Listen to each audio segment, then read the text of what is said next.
J'espère que vous allez bien. Aujourd'hui, dans cette vidéo, on va essayer d'exposer les médicaments que vous pouvez prendre dans le mois de Ramadan. C'est une vidéo qui s'adresse sûrement aux nouveaux musulmans parlant en français. Restez avec nous jusqu'à la fin de la vidéo.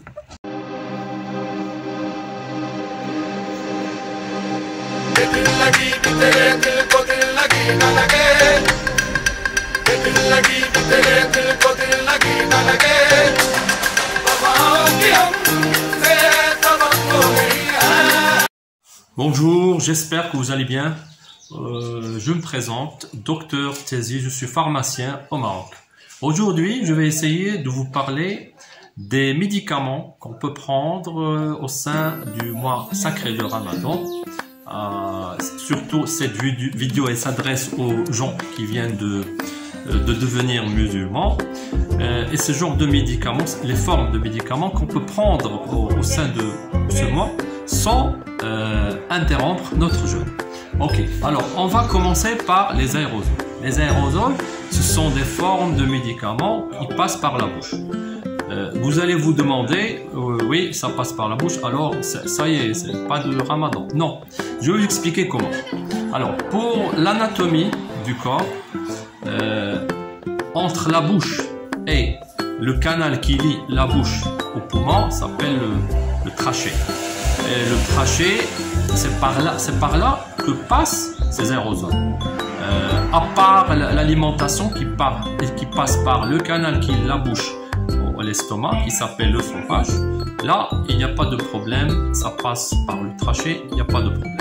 Alors, à part cette forme de médicaments, on a aussi les produits à usage externe, par exemple les pommades, les crèmes, les émulsions. Tout ce qui est dermique, ça n'interrompt pas notre jeûne. On passe aux choses sérieuses, aux ovules. Les ovules, on sait que c'est une forme pharmaceutique. Ce sont des produits qui passent par le vagin pour la femme. Ça veut dire qu'elle peut utiliser ces formes aussi. Les suppositoires qui passent par l'anus aussi, il n'y a pas de problème. Le groupe dont je vais parler aussi, c'est les gouttes. Alors, commençons par les collyres. Les gouttes qui passent par l'œil sont les collyres.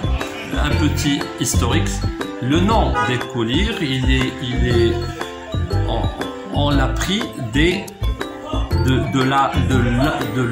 nom en arabe qui s'appelle kuhul. Kuhul, c'était en histoire un produit qu'on obtenait à partir des plantes et que les femmes arabes utilisaient pour leurs yeux. Et de là provient le mot collyre. C'est un petit historique. Alors, à part ça, il y a les gouttes auriculaires qui passent par les oreilles sans problème. On peut utiliser aussi les gouttes nasales qui passent par le nez sans aucun problème. À part ça, il y a les injections. Là, il y a une petite différence. Il y a les injections intramusculaires. Par exemple, les anti-inflammatoires, ça n'a pas de problème, vous pouvez l'utiliser. Il y a aussi les injections subcutanées, par exemple les vaccins, sans problème. Mais les injections intraveineuses, ceux qui ont des aliments comme les sérums glucosés ou salés, on ne peut pas les utiliser. On peut utiliser des antibiotiques qui passent par les veines, mais pas de sérum salé et glucosé. À part ça, il y a aussi les produits d'hygiène pour la bouche. Par exemple, les dentifrices, les bains de bouche. On peut les utiliser sans les avaler. On doit les cracher.